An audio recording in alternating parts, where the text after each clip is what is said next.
Mormal, a large village near Bobruisk. In a large collective farm shed at the edge of the village they were collecting single prisoners. When I got there were already over 300 people in the barn. Here I met the two commanders who had travelled with me yesterday to Skepnia in the 2nd Zis. The chauffeur was killed, but Senior Lieutenant Borisov and Lieutenant Shmatko managed to jump out and hide in the woods. An hour later they were both captured. Borisov was without a scratch, and Shmatko was shot in the left arm. The barn was guarded by a small detachment of Finns. Some knew the Russian language.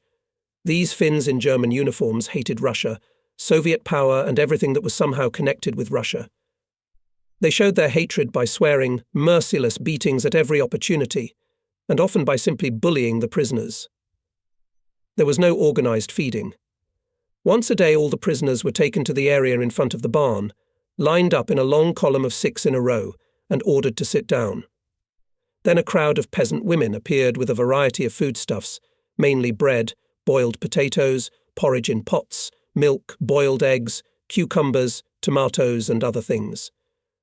The Finns took the food and carried it along the seated prisoners, giving it to the end of the row, without any thought of evenly distributing the food. One row would get 2 large loaves of bread, another a dozen potatoes, another a couple of bottles of milk and 5 or 6 cucumbers. Any exchange of food between the rows was forbidden, and if anyone violated this Finnish rule, the Finns beat him and his neighbours with sticks. 50 men in the shed were easily wounded, like me or Shmatko, but there was no medical aid. If the Finns were atrocious outside, the situation inside the shed was also very difficult. The composition of the prisoners was extremely motley Red Army men of different units, loners, commanders of different ranks, from junior lieutenant to colonel, a few men in civilian clothes and, most importantly, quite a large number of green deserters. Many commanders took off their insignia and pretended to be privates. Nobody knew what was going on at the front, where the front was, where the Soviet troops were. Everyone was extremely careful in words, everyone was afraid of each other, everyone was hungry, nervous, frightened. The Greens behaved brazenly, aggressively, terrorizing the rest of the barn's population, often taking food, boots, tobacco or personal items, such as watches or rings from the more timid. There was constant bickering amongst themselves in the barn and often even fighting. By the end of the first day the prisoners had divided into 2 clearly antagonistic groups, some of the privates, and all the Greens on the one side, led by a type nicknamed Gypsy, and the rest of the prisoners, whose tacit leader was the young artillery captain Batrakov, on the other. If the noise in the barn reached such an extent that the Finns heard it, they would rush in and beat with sticks and rifle butts those who were closer to the door. The atmosphere heated up hour after hour. On the 3rd day of our sitting in the barn, suggestions of the most radical order began to be heard: why sit here and starve to death? There are only 24 Finns. Next time they'll bring them out for a Shamovka, we'll all rush at them at once. Well, they'll shoot a dozen or 2, and the rest will leave with their own machine guns. It is possible that such a revolution could have been the end of the matter, but at dawn, after the 3rd night, everyone was awakened by the rumble of heavy vehicles, loud shouts in German and words of command. The barn gate opened wide. From the very exit to the large, tarpaulin-covered grey trucks standing on the road, German soldiers with rifles at the ready stood in 2 almost continuous lines. A German lieutenant counted out 50 prisoners at a time, and they were escorted between these German chains into the truck.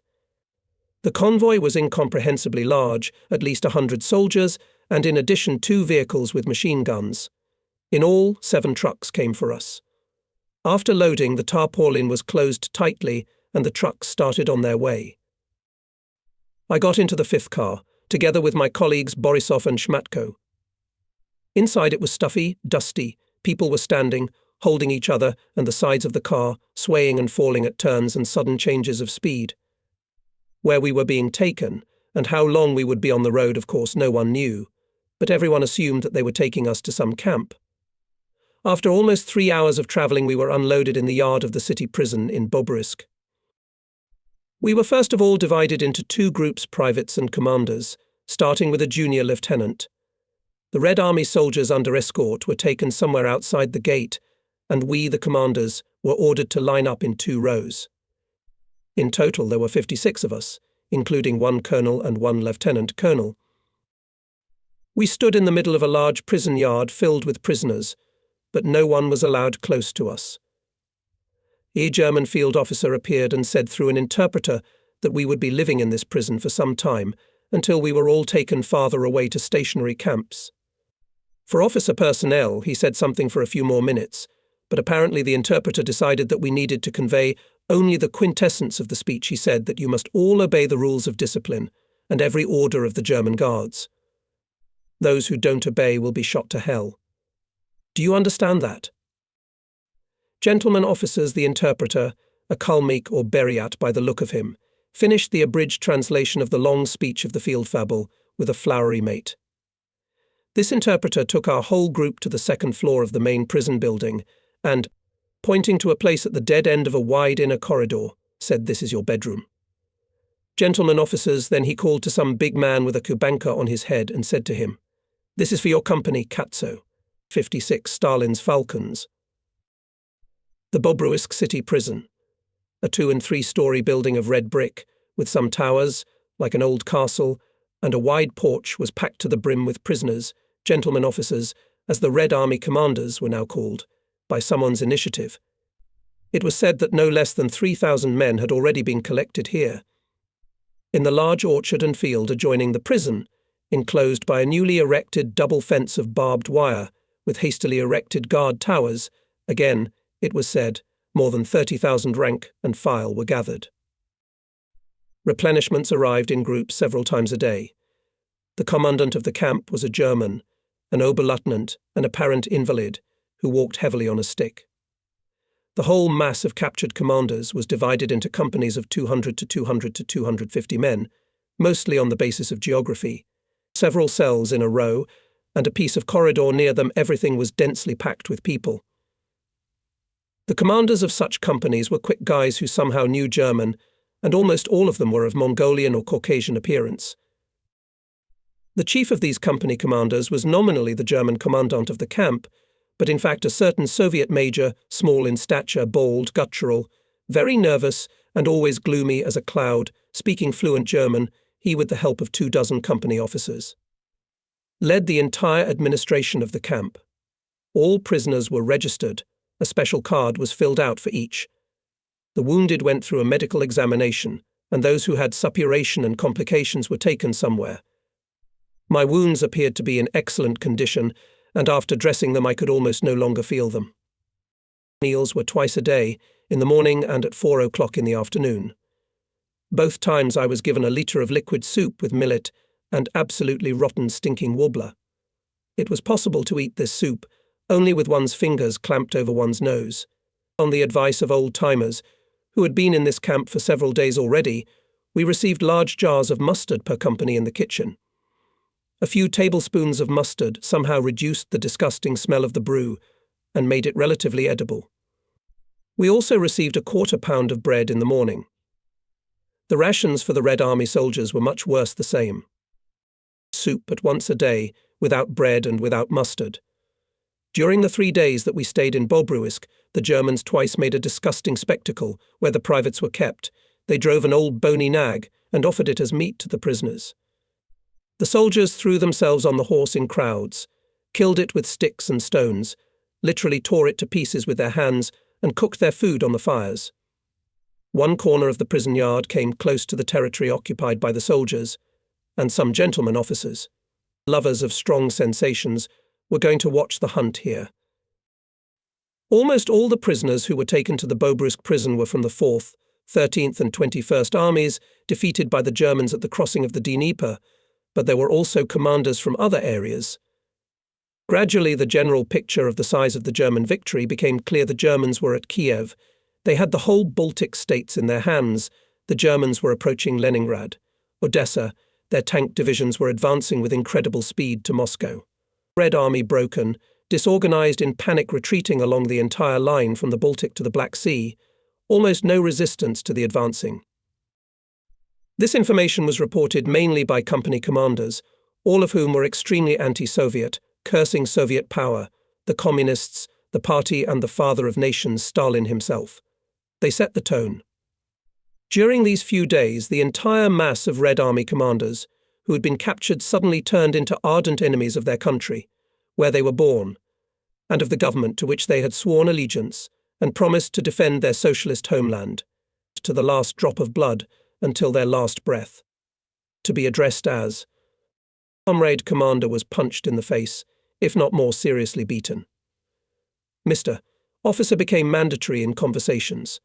No one raised a voice in defense of what was called the Soviet Union, in the full scope of the term.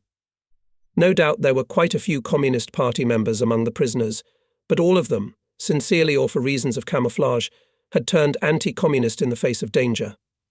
It was like a dam bursting. Hungry, dirty, powerless, having lost their past and facing a completely unknown future, the Soviet commanders, with rapture at the top of their voices, were cursing the man at whose name they had stood up and applauded a week before Joseph Stalin. On the third day, according to the lists during the morning inspection in the prison yard, almost 200 people were summoned. They were surrounded by a convoy, and the entire group was led out of the prison grounds. It turned out that they were Jews and political workers.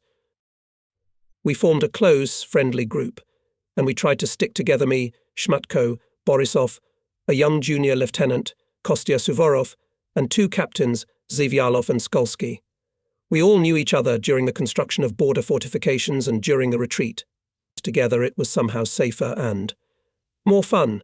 It seems that on August 2nd, after the morning inspection and the first portion of porridge, the whole officers' camp was led out in a long column from the prison gates to the railroad station under heavy guard. We were loaded into a long freight train, 60 people per car. The wagons were completely empty, with a large, low-iron vat covered with a sheet of plywood in the centre and a barrel of water at the door. The windows in the wagon were shut tight. The doors slid open and locked from the outside, the train jerked, and off we went. We travelled almost non-stop. The doors were never opened. It was incredibly cramped inside, and there was a heavy stench of feces, sweat, and dirt. There was not enough room for everyone to sit on the floor at once, so we sat down one by one, and some people felt sick. By 4 o'clock in the afternoon we were unloaded in Molodechno and were led to a row of 3-storied houses, apparently former barracks of the Soviet Border Guard unit that had stood there before the war. All the windows were broken, the doors were broken, and the walls had traces of shelling in many places. Everyone was lined up in the courtyard. 2 trucks brought unexpectedly good soup with pieces of meat and pasta, and a lot of fresh black bread. It was the first time we felt satiety, and it immediately affected the general mood. We were all, more than 2,500 men, sitting and lying on a large area in front of the barracks, surrounded by a considerable detachment of German soldiers with machine guns and machine guns pointed at us. There were no fences around. After 5 o'clock in the evening, we were again regrouped. A German captain appeared, and through an interpreter said that we would spend the night in these barracks, but only on the 2nd floor. It was strictly forbidden to go up to the 3rd or down to the 1st, as well as to approach the windows. The guards would shoot at every figure that appeared in the window aperture. For natural needs you can use the internal restrooms, which are in good order, and drinking water is available in the washrooms. This is how we spent the night. Inside the barracks was total chaos: overturned bunks, scattered things, torn mattresses. Everything more or less valuable had been taken. Apparently, when the unit standing here, probably in a hurry, evacuated, the local population made a raid and carried away everything that could be taken. But I was lucky. Kostik Suvorov somewhere found a bale of laundered uniforms and brought me pants and overalls, quite decent looking and the right size. All night long the 2 barracks we occupied were illuminated from the outside by strong searchlights, and guard soldiers stood around. We made ourselves a nice soft bed of torn mattresses, and with a feeling of fullness in our stomachs we fell fast asleep. Only once during the night there were a few gunshots and loud shouts, but everything calmed down quickly, and we slept until the morning. In the morning we were built again and loaded into the wagons again, as if the same train that brought us to Molodechno yesterday. Before loading we were given half a pound of bread and brought hot bitter ersatz coffee. The same picture was repeated. tightness, stench from parashas, tightly closed doors and windows of cars, and again almost 5 hours of driving. By the afternoon we found ourselves in WWII. It was difficult to understand the reasons for such a strange route of our echelon from Bobruisk to Molodechno, about 200 kilometers, from Molodechno to WWII also 200, and from Bobruisk to WWII in a straight line only 180. Why our echelon made such a seemingly unnecessary zigzag, only the Germans knew. We found ourselves in the city prison again. We were fed with liquid millet soup, but fortunately without rotten warbler, and placed in cells. Where there was room for 50 people on the 2-story bunks, we were placed 100 at a time. The cells were locked just after 7 in the evening, and we were warned that we would be up early. At precisely 5 in the morning, all the locks and bolts on the cell doors were removed with a rattle, and everyone was ordered to immediately line up in the prison yard with their belongings. After half an hour of counting, shouting, confusion, and occasional slaps on the backs of stroppy or misunderstanding Mr. Officers, the longest column of 6 men in a row began to crawl out of the main gate of the prison and onto the road. Near the administration building stood a 2-story house filled with female prisoners. From the interpreters we learned that nearly 250 women were gathered here, mostly from the sanitary units, but there were also commanders, even in the rank of major. We also learned that in the whole convoy there were almost exactly 3,000 captured commanders. The German convoy was very numerous, on both sides of the column almost a solid chain of soldiers with rifles and automatic rifles in front and behind moved cars with machine guns. We were brought 2 railroad trains of freight cars and divided into groups of 50 people. Each group had to clean its own wagon, take out and wash the stinking, soiled parasha, sweep and wash the floor, and fill a barrel at the door with fresh water. Water for cleaning and drinking was brought up in cisterns. When all the work was finished, 25 small loaves of bread and 25 cans of canned meat were given to each wagon, i.e., for 50 men, of Soviet marching rations. With the indication that this was all we would receive for the whole day, we were loaded into the wagons and the windows and doors were again shut tightly. We were also warned that we would be travelling all day and would be placed in a special officers' camp by evening. The wagons were relatively clean and had enough room for everyone to sit on the floor. The cleaned parachutes did not poison the air, and the men satisfied their hunger a little. The far-sighted ones divided their rations into 2 parts, leaving some for the latter part of the day, while others, thinking less of the future, ate it all, drank water, and went to bed. It was clear that if by the end of the day we got to this officers' camp, it was located somewhere not more than 400 kilometers away, i.e., in the vicinity of Warsaw. We could not travel more in a day, and at night, according to the experience of the previous 2 days, the Germans did not transport us. The very name officers' camp sounded encouraging and promising. At last we will get to human conditions, we will wash, clean ourselves, they will feed us and let us sleep. The optimists said. We'll wait and see, doubted the pessimists.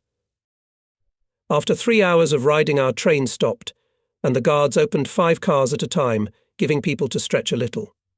The first echelon also stood half a kilometre ahead of us. Here we went again. The pessimists were right. We were unloaded from the wagons at a small station Podnesy, 15 kilometres from the town of Sedletsk. The first train was already empty. After a short march we came to a huge field cordoned off by wire fences with frequent wooden towers for guards. At the edge of this field stood several new barracks and cars of various sizes. Almost next to this centre was the officers' camp, 3 huge canvas tents, open latrines, i.e., simply long pits, rarely covered with boards, thick wire fences around, 2 towers with machine guns and searchlights facing the tents, and that was it. In the camp, the administration was waiting for us: the camp commandant, a lieutenant colonel, 3 petty officers, according to the number of tents, and about 30 policemen with white armbands on their sleeves. All Soviet officers. The foreman of our tent was a cavalry major, Grigory Stepanovich Skipenko. How and by whom this administration was selected, we never knew until the very end of our stay in this camp. We were placed in tents of 1,000 people, and the foreman of our tent immediately gave us a short lecture. Here is what he said: the camp is temporary. The food is the worst you can think of. Discipline is strict. It is not recommended to come closer to the fences than 20 paces. You can be shot. The Germans will shine searchlights and fire a couple of machine gun bursts into the air. As soon as it gets dark, they shoot at any shadows. Next to us is the camp for privates. There they have gathered more than 70,000 of them, just in the field. No more food tonight. Go to bed right after the first shots. Don't make any noise and don't show your nose outside until morning. Is that clear? Don't ask questions. I don't know the answers anyway. I even liked his short but very informative speech. Disappointed, tired, hungry and angry, with the first beams of searchlights and the first lines of machine guns running through the tents, that we all took refuge in the twilight of the tents and tried to fall asleep as soon as possible. It is necessary to say a few words about Major Grigory Stepanovich Skipenko, as he played a significant role in my life as a prisoner of war in the future. Once after a couple of days he came up to me, offered me a cigarette, and began to ask me about who I was and what I was doing before the war. He immediately determined that I was not a cadre, not a military man. A conversation started, and I began to ask him questions. He was a Cuban Cossack, about 40 years old, maybe more, strong, handsome, with shrewd brown eyes and slightly greying dark hair. After the revolution, he was mobilized into the army in the cavalry units, sent to military school, and after 2 years, was released in the rank of assistant squadron commander. He participated in the suppression of the Basmachi uprising and then, according to him, deliberately scandalized and, as an unreliable and morally decayed element, was thrown out of the ranks of the workers' and peasants' Red Army. He worked as an accountant in the village collective farm management until the end of the 38th year. Again, he was drafted into the army and appointed an instructor for training conscripts in the Krivorichko Cavalry Corps. Despite his past, just before the war he was promoted to the rank of major and was appointed head of the Corps School for Training in Horseback Riding and Dizhitovka, a field in which he was considered an unsurpassed master, according to him. In the first days, the soldiers of Krivorichko's Corps units, concentrated north of Vinitsa, were thrown into a sabotage raid aimed at the flank of the German armies advancing on Kiev. There, near Turinsk, we did the Germans a lot of trouble. They did not expect such foolishness, said Skipenko, checkers and carbines against tanks and heavy infantry. By the end of the day they shot us. From the whole brigade, where I was, there were only a handful of survivors. When asked how he, who was captured on the southern section of the front, ended up among us, captured on the middle section, Skipenko evasively replied, "It just so happened." Immediately after the first conversations with Skipenko, two main sides of his mindset became apparent. He was an implacable anti-communist and an ardent Judeophobe, and in his understanding the entire system of Soviet power and the philosophy of communism were the creation of Jewry. Communist Jews, Jew power, the Jews have enslaved Russia. Everything that happened in Russia was the result of a conspiracy of the world Jew Kagul. All his statements, in one way or another concerning all that was left behind, were full of such expressions. In general, among the prisoners, this heightened Judeophobia and so-called anti-Semitism became a vivid manifestation of the general mood. This latent and severely persecuted by the Soviets, but very widespread in the mass of the population, feeling of identification of the Jews with communism and with the Soviet government came to the surface. The policy of National Socialism toward the Jews in general was not entirely clear at that time, but some people assured that the Germans not only isolated all prisoners of Jewish origin from the general population, but simply exterminated them. The subject of the Jews was one of the main topics all the time during our entire stay in Podolsy. During these 10 or 12 days, the entire officers' camp was twice lined up in front of the tents and German officers appeared. They demanded that all the Jewish prisoners come out. The first time more than 50 people came out. They were immediately taken away. The second time a few more came out. They were severely beaten by the Germans for not coming out at the first demand, and they were also taken away. In addition, every day, early in the morning and then before going to bed, a large group of Jews, working somewhere behind the camp, would pass by the camp on the road. Men, women, teenagers, and even old men walked by, with shovels, picks and rakes on their shoulders, ragged, dirty, miserable and tired. Circles of yellow cloth were stitched on the chest and back of their robes. In front and behind came 3 German soldiers each, and on each side healthy young boys, evidently from the local population, with white bandages on their sleeves, armed with whips and sticks. These escorts, with sadistic pleasure, kept beating people with sticks and whipping them with rods, without any need to do so. The Germans did not pay any attention to the mockery going on. It was on this ground that my first clash with Skipenko took place. I expressed my indignation at the cruel mockery of innocent civilians. The reaction of Skipenko, who heard my words, was unexpectedly sharp, rude and threatening. He said, "I have been looking at you for a long time, Mr. Engineer, and what I see says that you are a principled defender of the Jews. What is that? Are you related to that carrion? Or are you an advocate of Jew ideas? We will check both. And in the meantime, shut your mouth, and don't spread pro-Judean propaganda here." The result of this superior's shout was immediate. For some time there was a kind of emptiness around me. Many people began to shun me.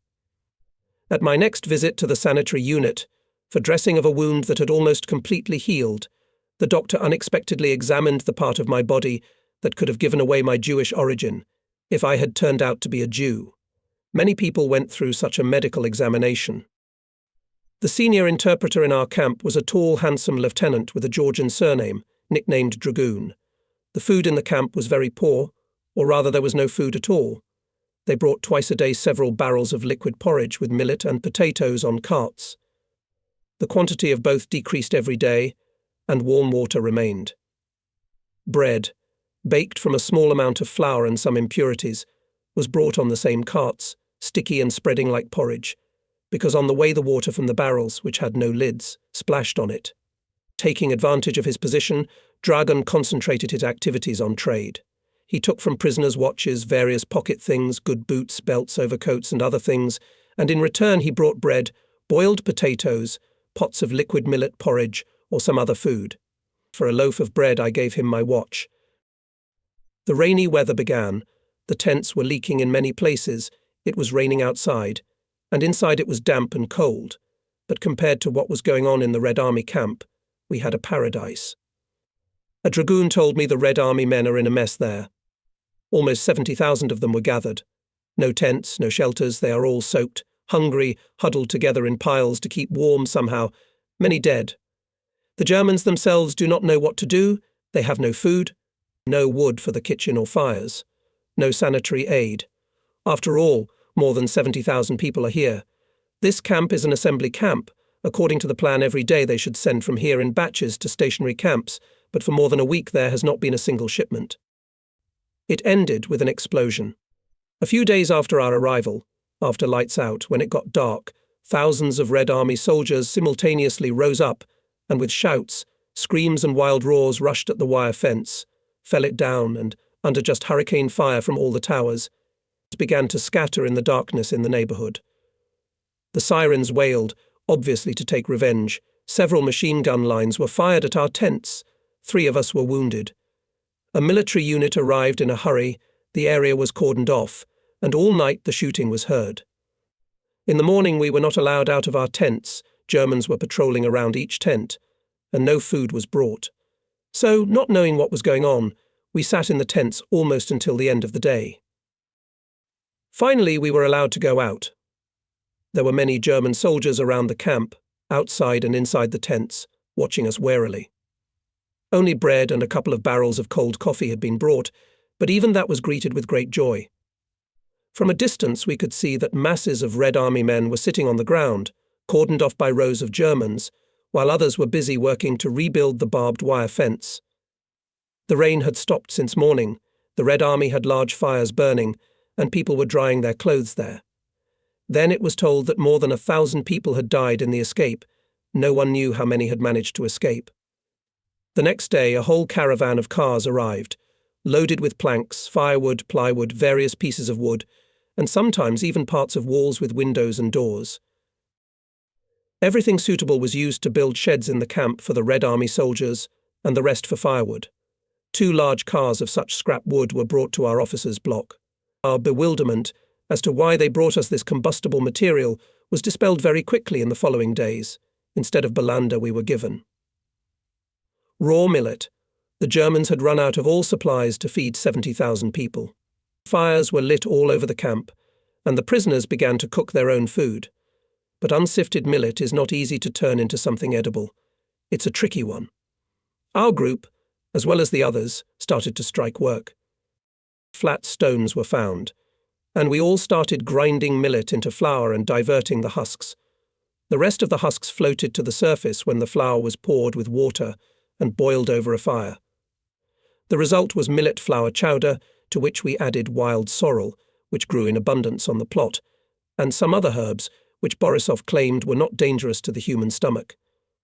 What was good was that the bread portion was almost doubled, and bread was brought dry, though it looked and tasted little like bread.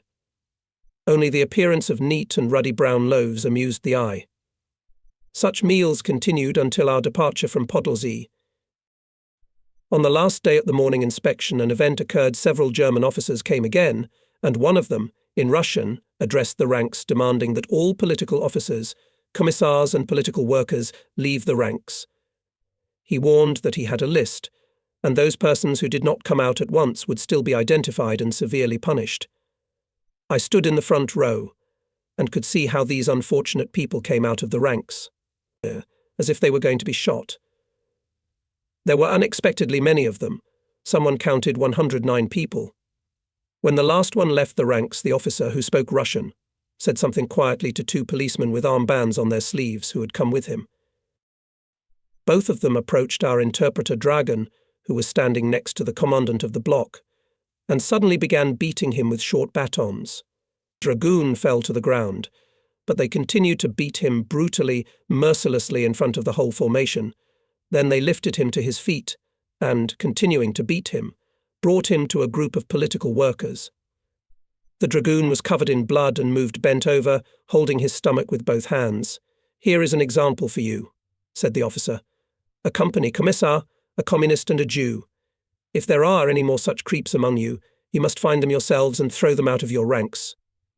The whole group, without even allowing them to take their belongings from their tents, were immediately led away under escort.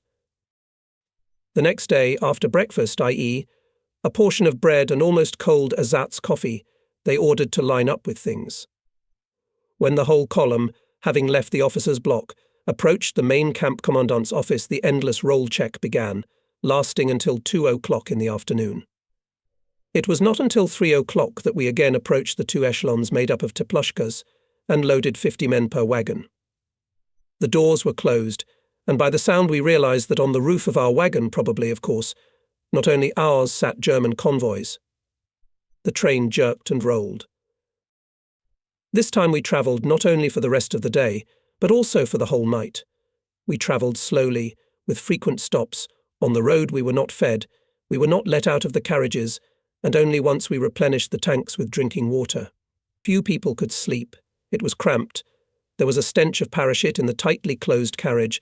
Everyone was hungry like wolves, and like wolves, angry. Even conversations stopped, and if they started, they inevitably turned into angry bickering, or just an exchange of ugly swearing. It was almost daylight when the train started, the car doors opened, and the guards ordered everyone off.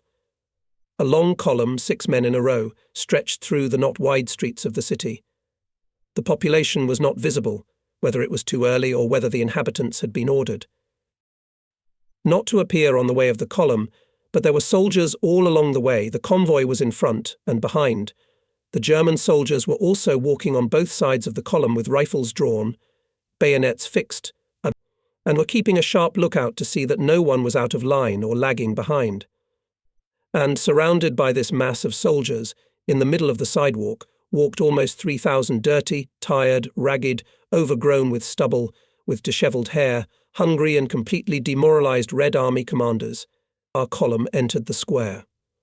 On the right side was a large, ancient architecture building with wide semicircular staircases of the main entrance.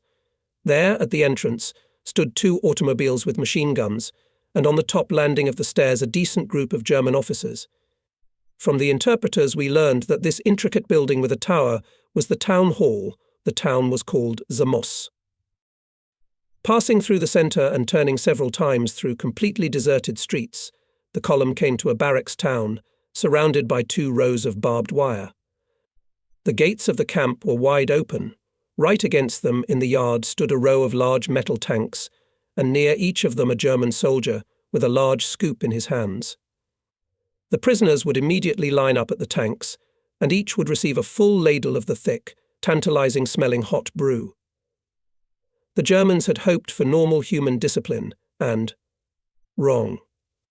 In a few minutes each dispenser was surrounded by a solid ring of prisoners with outstretched walks, tin cans, or even just pilots and caps. Someone fell, someone screamed. The German dispensers began to beat the crowd that was pushing from all sides with balers. The soldiers of the convoy rushed to restore order, but no one listened to them. People were intoxicated with the smell of food, with the mere anticipation of the opportunity to satisfy hunger. Shots rang out. The crowd rushed away. The Germans beat people with sticks and rifle butts. Almost all the cans were overturned, and the food spilled in puddles on the sand.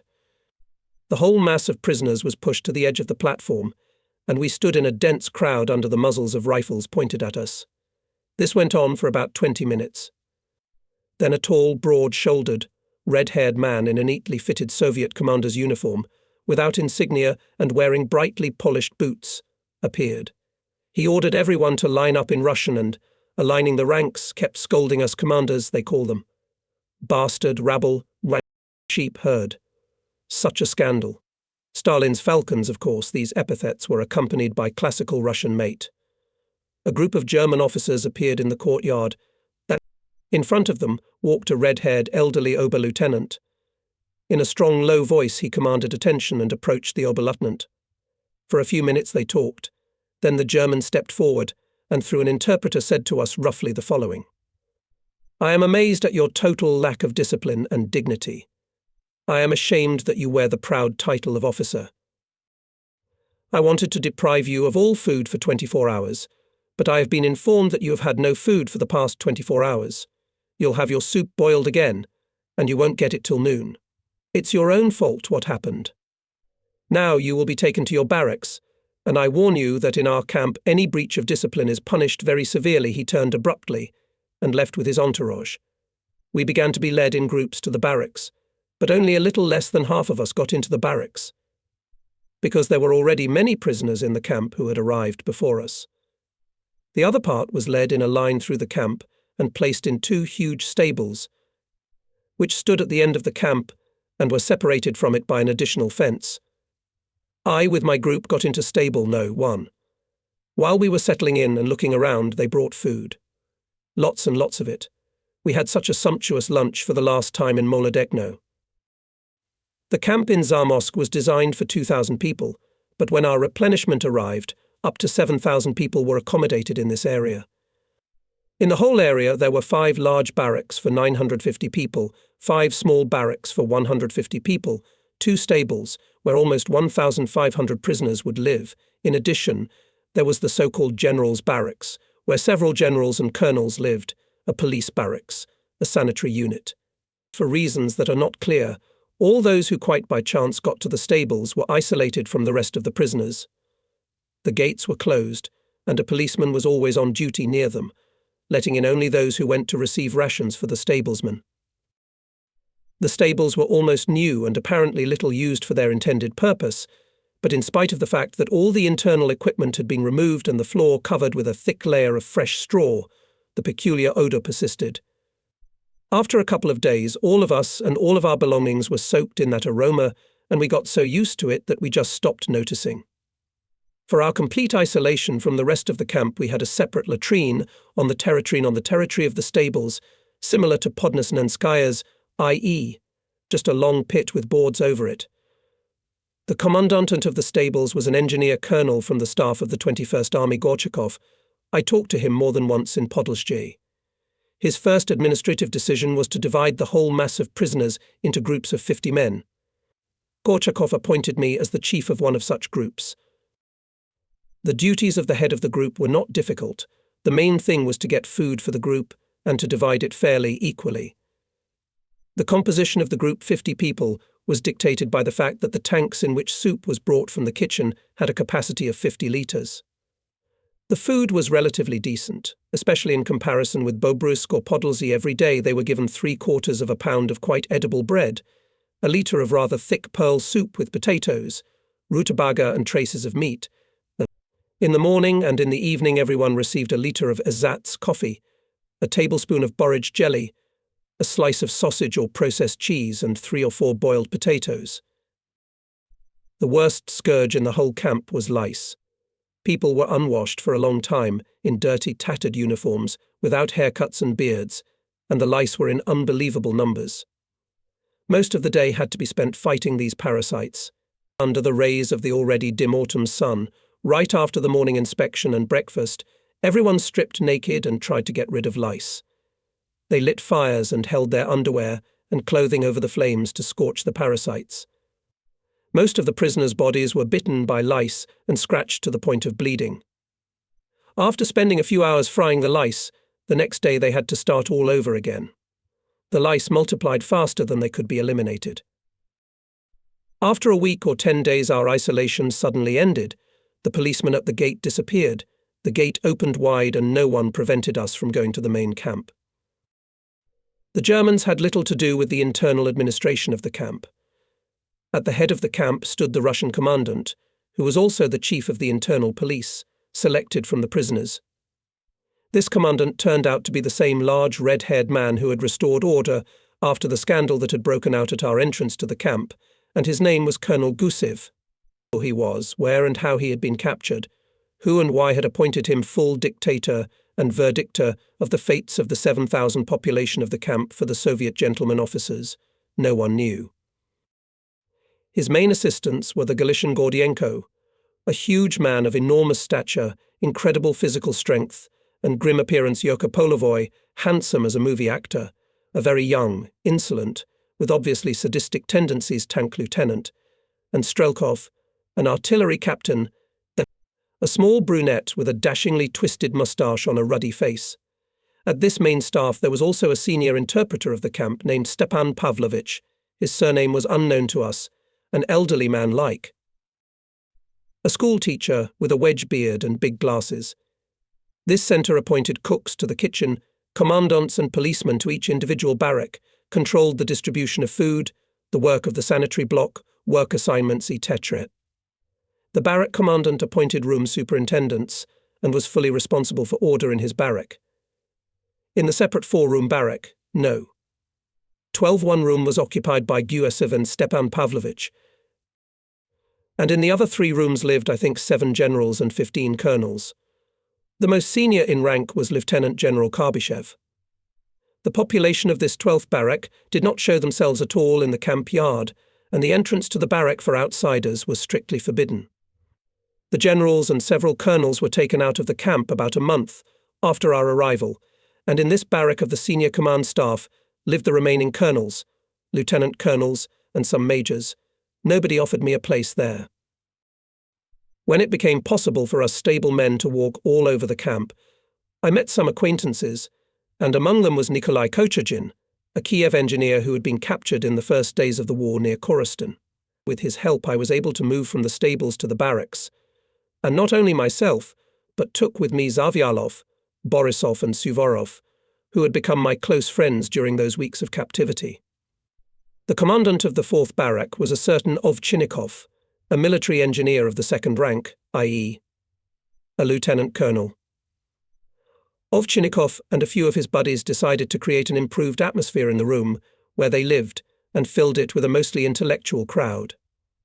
Almost everyone here was college-educated, engineers, economist teachers, scientists, lawyers, etc., and everyone was polite, correct, and friendly. The first time was extremely pleasant. I was resting from almost 2 months of cohabitation with a rude mass of losing human form. Dirty, intemperate, incessantly swearing army men.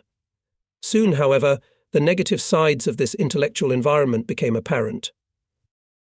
There, among the cadres, rudeness, boorishness, and demoralization reigned, but all this was extremely sincere. Everyone was hungry, angry, cursing what was left behind and what was now. But here, among the 56 representatives of the intelligentsia, one could sense naivety, falsity, and perhaps hypocrisy.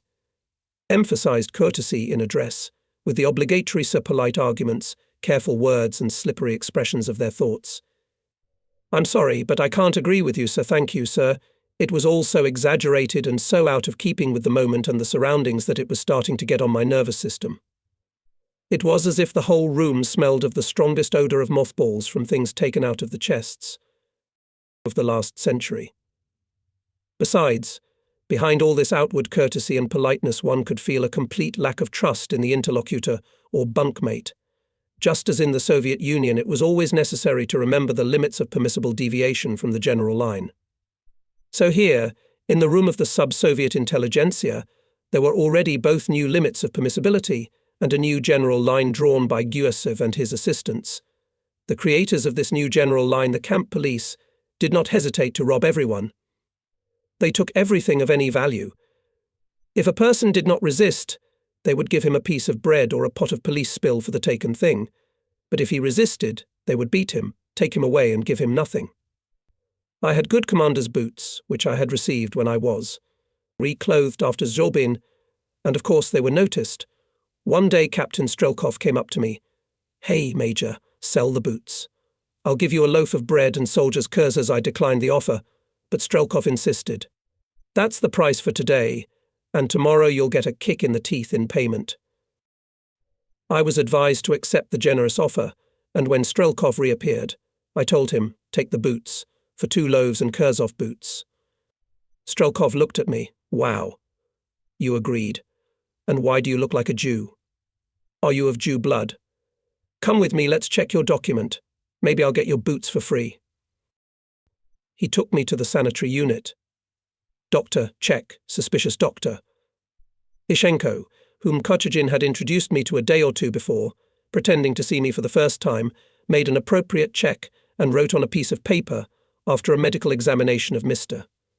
Major Pyotr Palya, "It has been established that his foreskin is not circumcised, so he is not a person of the Jewish religion." Dr.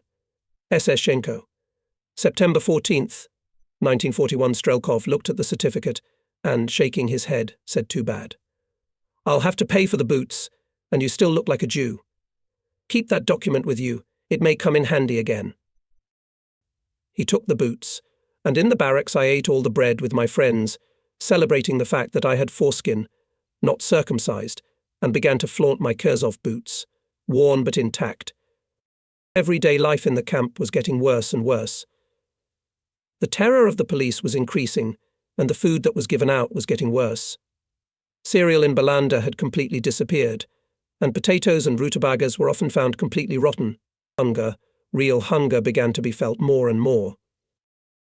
The worst place in the camp was Barrack No. 5. There were always policemen on duty in front of the barracks, and no one was allowed near the doors or windows.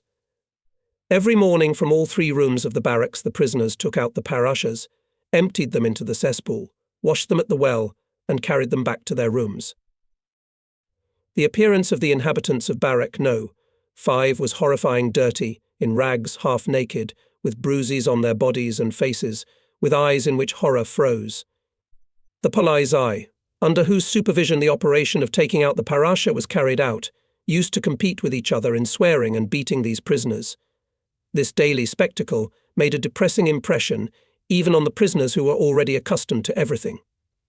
All those who were hunted in the camp by the police and their voluntary helpers were gathered in this barracks.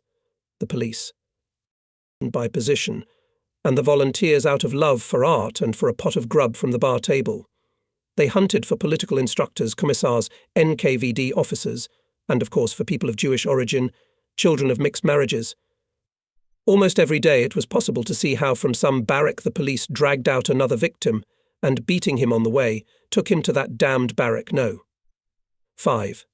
Volunteers would creep into the confidence of the suspicious and in intimate conversations about home, family, and pre-war work would pry out a terrible secret: he was married to a Jewess. Mother or father, grandmother or grandfather were Jews. That was enough. The victim was beaten by the police, and the informer received a pot of soup or an extra ration of bread, The commandant of this barrack was a certain Mr. Georgie, as most people called him. We did not know his last name. He was a man of about 50 years of age, with a very genteel appearance, with a small greyish beard, calm dark eyes and a constant soft smile on the full, bright lips of a small, almost feminine mouth. He was always dressed in a very decent civilian suit and shirt and tie. He was a friend of Gusav's and Stepan Pavlovich's chief interpreter. He was not on the list of prisoners and lived not in the camp, but on the side. There were different rumours about him. They said that he was the son of a priest, that he was arrested in the 20s and spent many years in high-security camps in Siberia. He walked with a limp, but without a stick. The policeman called him Batya Georgie. He usually came to the camp in the afternoon, sat in Gusev's room for 2 or 3 hours, playing chess with Stepan Pavlovich, and then in the evening went to his barracks to work. He would enter one of the 3 rooms, accompanied by 2 of his assistants, and soon from there would be heard the screams and shrieks of people who were evidently being tortured or beaten. He would spend an hour or more in each room, and then, with the same smile and calm eyes, he would walk slowly through the camp and away to the German commandant's office. He was by nature a sophisticated sadist and, interrogating the unfortunates, used all manner of torture. Everyone knew that. When the barracks were full, 2 trucks with a small detachment of SS men would arrive and all the prisoners would be taken away, to be shot, of course. 318 people passed through the hands of this sadistic psychopath in the fall of 1941.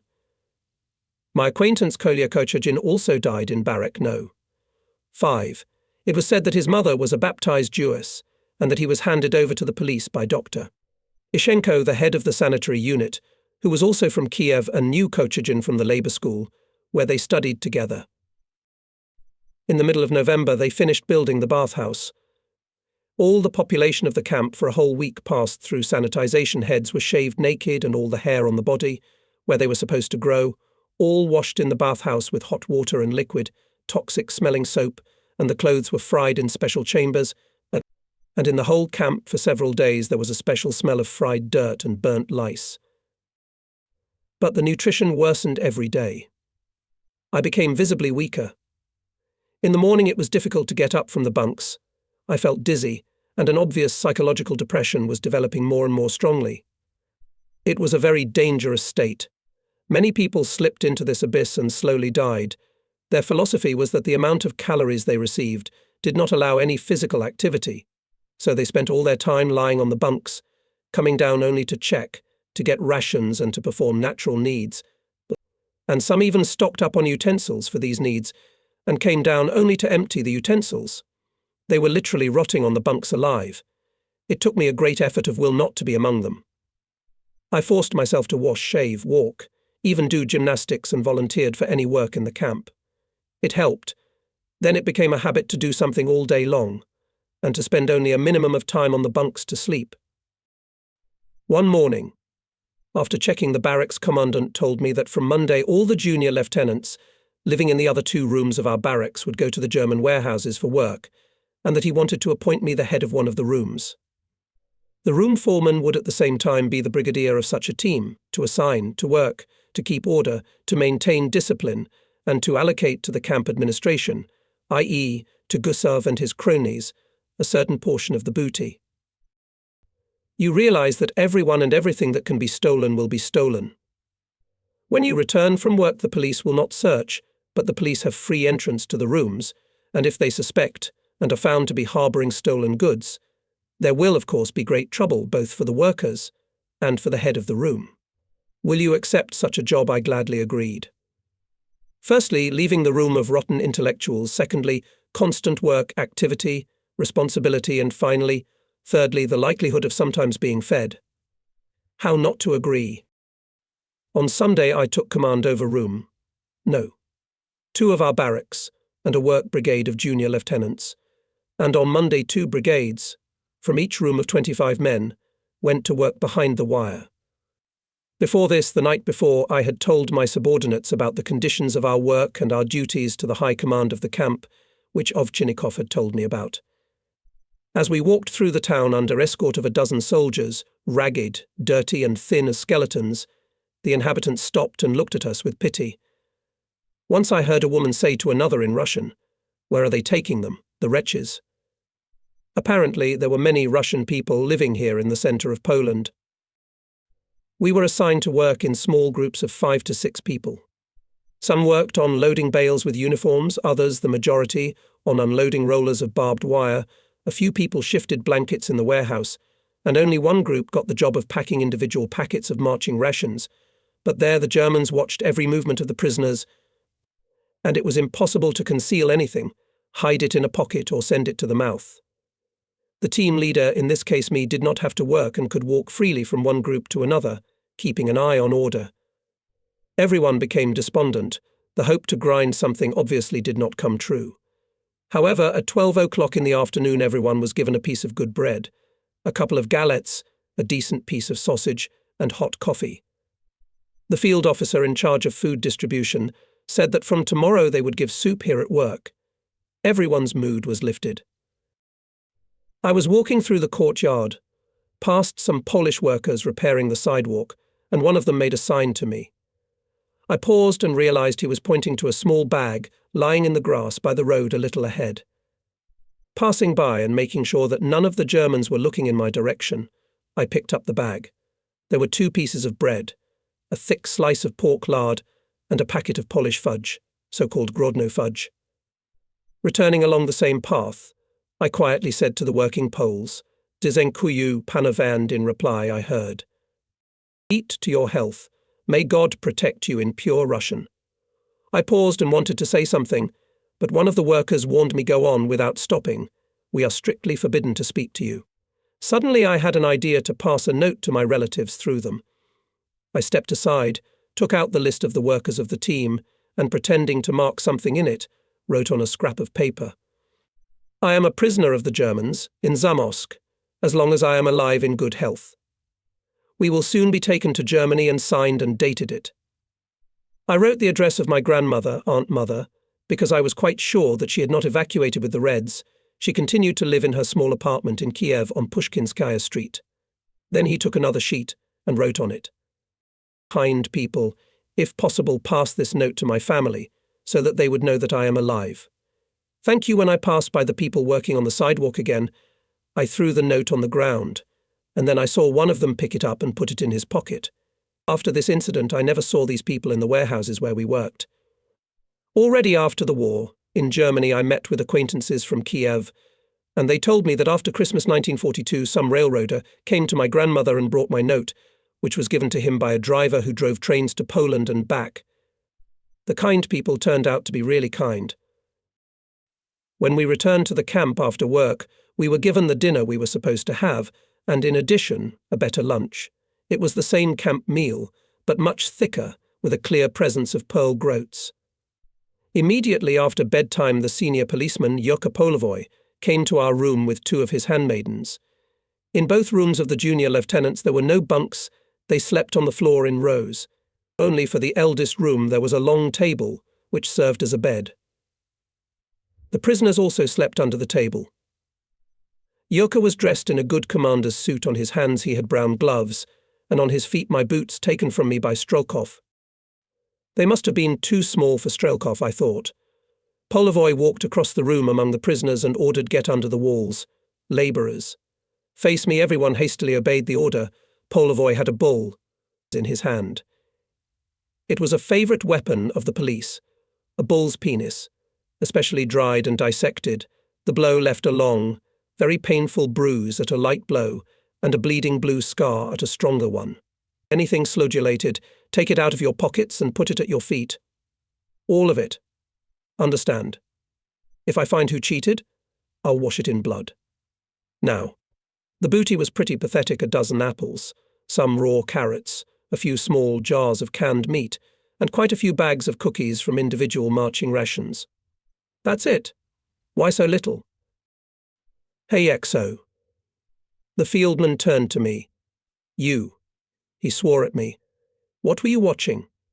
Don't you realize your responsibility?" He came close to me and looked at the pack of fudge and a couple of galettes I had left, which the Germans had given us in the warehouse. Looked me in the eye, and I thought he wanted to hit me.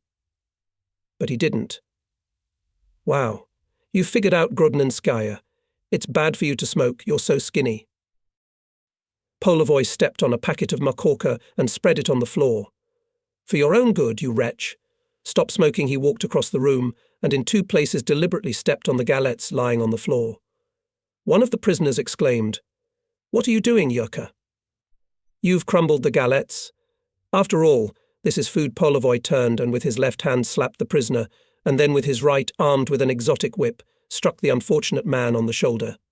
"Stand still, you bastard," and hit him again. "I'm not Yurka to you, mister." Senior policeman Yuri Vasilievich Polovoy. "Do you understand?" "Say it again, bitch." "That's better. Remember." The policeman took everything except the galettes and carrots. Leaving, Polovoy came to me again. "Why did you work so badly? We worked at unloading barbed wire. And what to take it for?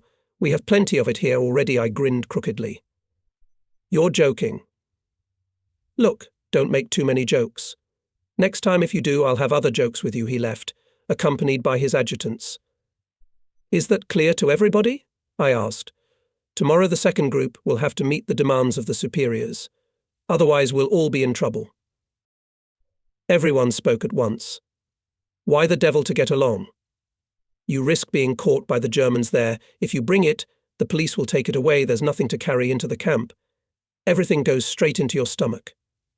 I'd like to beat their faces and throw them out of the barracks. Let them go to work themselves. Look at you. You're so brave. They'll beat you up. And if you stay alive, you'll rot in the sanitary unit. We have no way out anyway. Ride, enemy, as you wish. We have to organize ourselves somehow." "Hey, senior, your word my position was quite dangerous. I knew very well what kind of jokes I could have with Mr. Senior Policeman Yuri Vasilievich Poliv if somehow I didn't satisfy his demands. And I told my subordinates that as long as we worked in the warehouses we would not be hungry. That was the main thing. And in order for us to be able to work there, we had to bring something to the police. Eat everything at work, and bring it here to the camp only for the police. We can't punch anyone in the face. The police will deal with us very brutally. One room can't fight the camp system. If the whole camp would rise up against the abuse and arbitrariness of Gusev and his company, something could be changed. But even the generals are standing at arm's length before Gusev, and they could make some kind of organized protest to the Germans.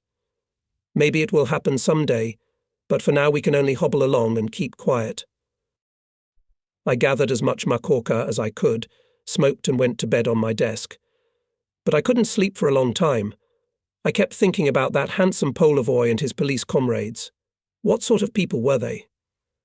Why do they have such a beastly hatred for prisoners, for their own recent comrades in regiment, division, to their fellow countrymen, from the same towns or villages, who went through the same school, the life of a Soviet citizen, as they did? Maybe a deeply thinking psychologist could explain the actions. F. the psychopath sadist Mr. Georgie by revenge for what he had experienced in the catsets, to those unfortunate people in barrack, no. 5. Who as it were represented his enemies and persecutors, the Cheka, the NKVD, the Soviet authorities, but how to explain the actions of the camp police. What were these people, Lieutenant Polovom, Captain Strelkov, Colonel Gusevay and their kind, taking revenge for and to whom? These boys, junior lieutenants, all this mass of prisoners, turned into a hungry, frightened flock of sheep, obedient to the shout of any Mr. Policeman? Somehow it was all incomprehensible, illogical and disgusting. At the beginning of our life in the Zamos camp, someone said that the camp police were NKVD agents specially sent to the camps to create such living conditions here that life in the camp would be worse than death in battle. Many people believed this, and to a certain extent they had reason to believe it. The same system of brutal terror, the same elite organization of a small group of chosen ones who rob the masses and live like a poisonous parasite on the body of the masses, the same chiefism of one of them, whose word is absolute law, the same network of sex conspirators and sycophants, penetrating the whole mass of prisoners and spreading fear and distrust of others, the impossibility of organization and the desire somehow to be obscured, to hide, to disappear. But how in such a short period of time could the NKVD, from the depths of the USSR, organize such an effective system in our Zamos and probably in other similar camps in Poland, at a great distance from the war line. I shared my thoughts with Borisov and Zavyalov. They too had already thought about it, and Borisov, in confirmation of our suspicions, told me that one prisoner working as a janitor in Gusev's room, as if he had heard Gusev say in a conversation with one of his assistants that when the war was over and those who survived the captivity would be returned home, there they would be put in the garden by the skin for treason. On another occasion, one polizei, beating a guilty wretch in something, said, "Did you think that captivity was salvation? No, brother, you were wrong. You'll remember Kolyma as a paradise these rumours spread around the camp in spite of their monstrousness, or perhaps because of it." The teams of junior lieutenants continued to go to work. The men had grown noticeably stronger, cheerful, and had learned to maneuver between possible punishment from the Germans in the warehouses if they were caught stealing, and the inevitable beating from the camp police if they did not pick up their share. Everything that could be eaten was eaten on the spot: dry and fresh fruit, canned meat, cheese, sausage, cookies, sometimes chocolate, and once even managed to sneak a bottle of cognac, especially for Mr. Chief of Camp Police Colonel Gusev. I went with the brigade to work in turn with the head of the other room, a very unpleasant Captain Yagnenkov, who certainly had a strong connection with the police, and especially with a certain Biryugin, one of the most brutal oprichniks of Yurka Polovoy. I became stronger, healthier, fed myself and fed my comrades as best I could, leaving them my official rations in full and sharing what I managed to sneak through the two cordons, the German one in the warehouses and the police one in the camp. But I began to be overcome by boils. They appeared here and there for no apparent reason. A few days after we started working in the warehouses, 2 boils appeared on my left arm, both below the elbow. They grew to the size of a Valoche walnut. The arm swelled up, turned purple, and formed 2 cones with dirty yellow pus tops. The pain was in the whole arm from wrist to shoulder, and the boils themselves could not be touched. I had to go to the sanitary unit to Dr. Ishchenko. Seeing me in the waiting room, among the 24 waiting in line, Ishchenko called me into his office, was attentive and kind to the extreme. He opened both abscesses, cleaned the craters, lubricated them with disinfectant ointment, bandaged my hand and gave me medicine. While dealing with my arm, he kept talking about Kiev, trying to find common acquaintances. In farewell, he said that I could come to see him when it was convenient for me and without any cue. The larceny broke simply as I was leaving. He shook my hand and said, "I heard that you are in command of a work brigade of junior lieutenants. That's wonderful, good for you, it will save you from starvation. By the way, I'd be very grateful if you could slip me something, like some sugar." I promised, and thought to myself, if I find out that it was you who played a dirty part in the story with Kochagin, I will try to give you some sugar, not sugar, but strychnine. In the camp, all the time worked quite a large group of scribes and interpreters engaged in the census of prisoners. They called them room by room, wrote down all personal data, occupation, nationality, religion, education, and so on. They said that all this was necessary for the future work of the prisoners first in Germany, and after the complete defeat of the Judeo-Communist government in the USSR for the organization of the new order there at home. I was summoned to such commissions 3 times, as a major, as an engineer, and as a Ukrainian. The entire population of Room No. 1, headed by Ovchinnikov, was transferred to Barracks No. 1, the outermost one at the fence facing the street, and the room that was vacated was occupied by communicators gathered from all over the camp, as if to be sent to work as soon as possible. In the first days of November I stayed in the camp. It was Yagnenkov's turn to lead the team to work. Before dinner, a messenger from the commandant's office came and said, "Bring your things to the 13th barrack. Report to the commandant immediately." The 13th barrack. For a whole week people had been moved into it according to some lists from the German commandant's office. They said that a large group was being assembled to be sent to Germany, and that this time the matter was quite serious. They even said that this group would leave for work before Christmas. I was overjoyed. At last I would get out of this cursed pit, out of Zamos, somewhere in the fresh air, to people, to work, to human conditions of life and food. Having told the commandant of the barracks about my transfer to the 13th, I ran into the first barrack to say goodbye to my friends Borisov and Zavialov. A few people from this barrack were also called to the 13th, most of them people with technical education. We said goodbye warmly and cordially. For these few months we had become real, trusted friends. The commandant of barrack No.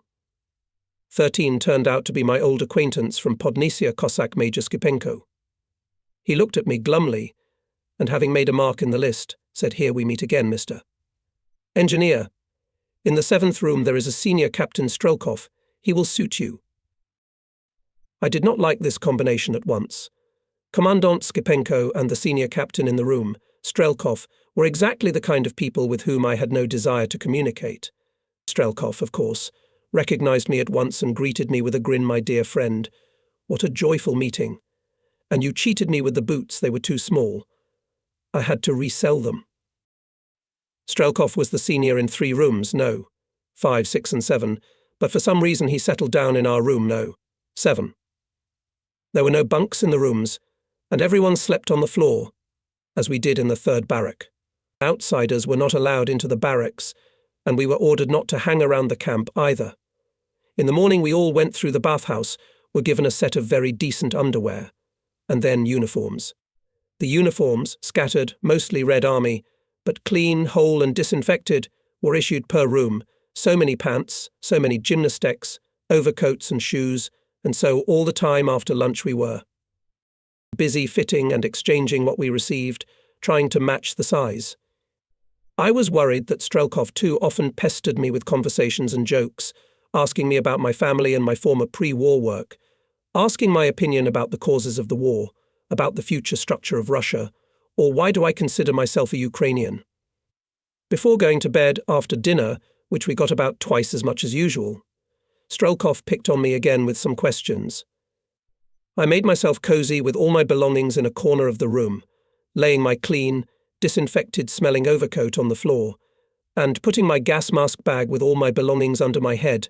I wanted to sleep. "Here you are, Major Engineer, educated Ukrainian. As you say, I wonder how you think the national question will be solved when the Kremlin Jew power is destroyed. Listen, gentlemen, to the opinion of a representative of the intelligentsia." "I couldn't stand it. Listen, Strelkov, go to some mother of your own choice when we destroy it. Then we'll think about it. There's enough time for that. Now don't disturb me and others to sleep." Angry. "All right, we'll talk afterwards. And you still smell like a Jew, even though you're uncircumcised. Sleep while you're still alive." I covered myself with my head, and despite the premonition of trouble, soon fell asleep. In the morning, after the inspection, which was done by Skipenko himself with a German non-commissioned officer, breakfast was distributed, also in much larger quantities than usual. I had not yet had time to finish my portion when Strelkov appeared. "Come with me, the commandant summons you." Come on, finish it later. Turn around, friend." Uncircumcised. I followed him, fully aware that I was in trouble. We entered the barrack commandant's room. On the bed, right against the door, sat Skipenko, by the window stood the gorilla like Gordienko, and by the table on a stool sat Yurka Polovoy. On the other bed sat side by side the chief interpreter, Stepan Pavlovich, and another politsai. "Stand here." Strelkov pushed me to the middle of the room. The politsai who sat next to Stepan Pavlovich stood up, walked to the door, closed it, and leaned his back against the door. There was clearly something threatening in the whole atmosphere and in the faces of those present. "That's the sub, the head of the junior lieutenant team. I know him." Skipenko leaned back against the wall and lit a cigarette. Everyone was silent. "Now answer the questions, and no bullshit." Strelkov came close to me. "Who in your family was a Jew? Did you say that the Soviets would win the war anyway? Did you say that the Jews were tortured in vain?" I looked at Skipenko. He was sitting with his head down on the palms of his hands resting on his knees. "Was the Jew Kochagin a pal of yours?" "Why didn't you inform me that he was a Jew?" I didn't have time to answer. "You, uncircumcised bastard, persuaded in your room to beat up the representatives of the camp police. Hear him, Polovoy. Did you propose to go to the generals and demand an official complaint to the Germans? Did you agitate the junior lieutenants to revolt? Did you order them to eat everything at work and not to bring anything to the camp? Are you not comfortable with National Socialism? Are you a communist? A member of the party? Strelkov, not waiting for my answers, grabbed me by the collar of my gymnasium jacket and yanked it hard at every question. End the bazaar, Strelkov said Skipenko, without raising his head, continuing to smoke. Go, take your junk, and get out of the barracks. And don't let me see you, you Judean patron Strelkov, let me out of his arms. Well, thank God. At least without a fight, I thought with relief, and, turning to Skipenko, asked, is it what? Officially, did the German commandant's office authorize you, Mr. Commandant, to cross me off the list? Skipenko raised his head and looked at me curiously. Everyone laughed, you scum. Here's a sanction for you, and Strelkov slapped me.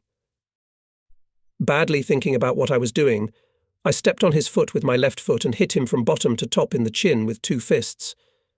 An old, tried and true youthful technique in a fight. Strelkov fell to the floor, and Gordienko, Polovoy and the 3rd policeman came at me at once. Under their blows I spun around the room, and in a moment was knocked down. Someone kicked me in the face. A couple more blows and I lost consciousness. When I woke up, I didn't realize what had happened. It was completely dark, my whole body hurt, my mouth had a disgusting, nauseating salty taste. I was lying on something soft and nasty smelling, and I was covered with a stiff material on top. I wanted to throw it off me, but the effort and pain made me pass out again. Then I regained consciousness again. My body continued to ache, but my head began to think better somehow. At first it seemed to me that I was blind. I felt my eyes. They were completely swollen. With difficulty I opened them through narrow slits and began to look around. Now I fully remembered what had happened. Where am I? Where did they take me? I tried to think. I was lying on my back, there was a cold wall on my right side, and someone was sleeping on my left. I wanted to sit up, but I didn't have the strength. I could only lift my head a little. Apparently I was on a bunk in some barracks. It was getting light outside, and the faint light coming through the window illuminated the long row of sleepers on the left side. The light was coming from below, and the ceiling was unexpectedly close. Apparently. I was on the top tier of the bunks, on the very edge, in some kind of barracks. How did I get here? Who brought me here? What barrack? I shifted restlessly, trying to sit up on the bunk. And my icon, is it gone? I was frightened, fumbling with my hand on my chest, and fumbling for the image, calmed down. This small enamel icon with the image of Jesus Christ was hung around my neck by a young Polish woman on the day when I went to the front line at the defense of Zobin. I had a special, sentimental and superstitious attitude to this icon, and every time in difficult moments I put my hand behind my back, took the icon between my fingers, and it had a calming effect on me. When I was first lightly wounded by a mine fragment in the trenches near Zobin, the icon was wounded with me. A piece of enamel broke off and got into my wound. My neighbour woke up and, raising himself up, looked me in the face. In the semi-darkness I recognized him, Zavyalov. Thank God. You're awake. Now you'll get better. Which barracks? Is this the first? All our engineering company from the 3rd is here. Don't spin around, please. Drink this. The doctor said to give it to you at once when you wake up. If you wake up. I took a few sips with difficulty. My whole face was puffy and my lips felt kind of stiff. What did they do to me? Broken bones? I asked, groping my face. No, the doctor said they weren't intact. Which doctor? Ishchenko? No, another, an Armenian. Shigarian is his name. Zavyalov. Tell me everything in order later, after we get up and check, but for now you lie quietly. Thank God you're alive. The inspection was not by name, but by count. The inspection was done by Colonel Bikarovich. I recognized him by his voice, an unusually low bass. I heard him ask, "How's that major? Is he still alive?" Someone replied, "Alive, he seems much better. Well, let him lie down," murmured Bikarich. After the inspection, the visitors began to climb the bunks one after another. Borisov, Kostik, Suvarov, Ovchinnikov, Tarasov, Shmatko. They congratulated me on being alive. I heard one of the visitors, down on the floor, say he's a tough guy. I was sure he'd die. Zavialov brought some brew, a kind of liquid porridge I ate, took the medicine again, and fell asleep. I awoke when it was already dusk. Borisov was sitting on the edge of the bunk, and I touched him with my foot. "Are you awake, Nikolaevich?" "Well, better." "It seems better, certainly better," I answered. "Listen, how did I end up here in your barracks?" "I don't remember anything. The last thing I remember is at Skipenko's. They started beating me. Do you want to know all the details?" "Better, when you're stronger."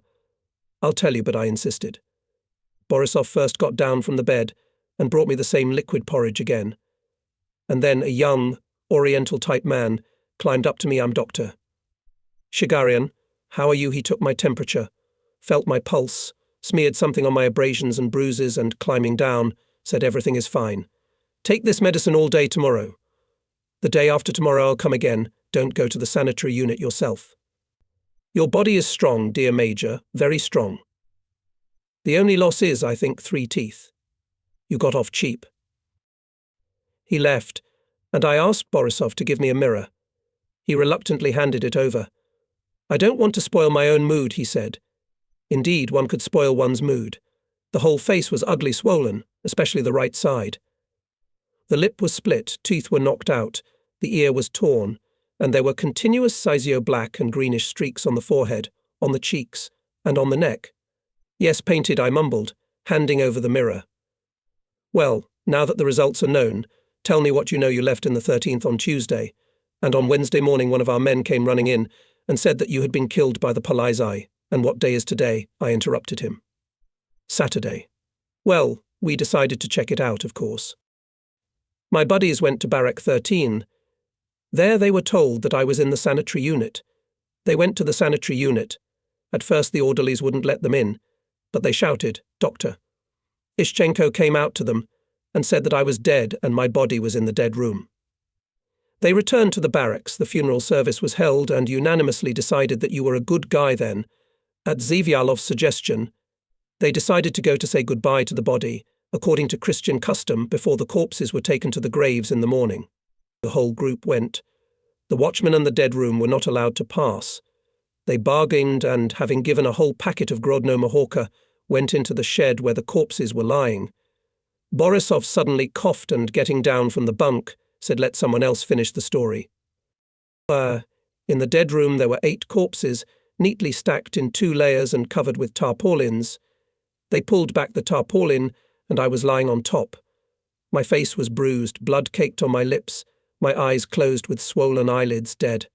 Borisov took off his cap, crossed himself and kissed me on the forehead, and suddenly he shouted, "He's alive." "He's warm," they felt my pulse weak. "But it's there."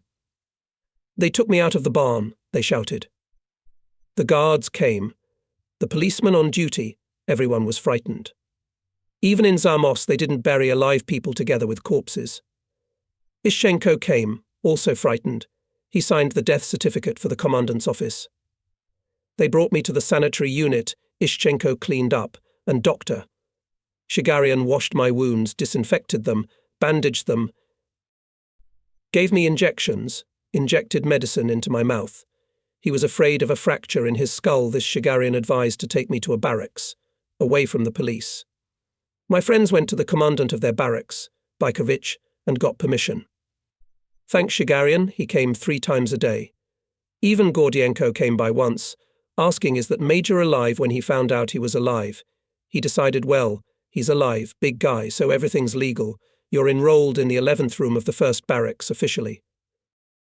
So, when I woke up for the first time, I was the one who was there with the corpses under the tarpaulin. What could I say? Anything I would have said would have been too little. If it wasn't for my friends, they'd have buried me alive. "Thank you," I said, barely holding back tears.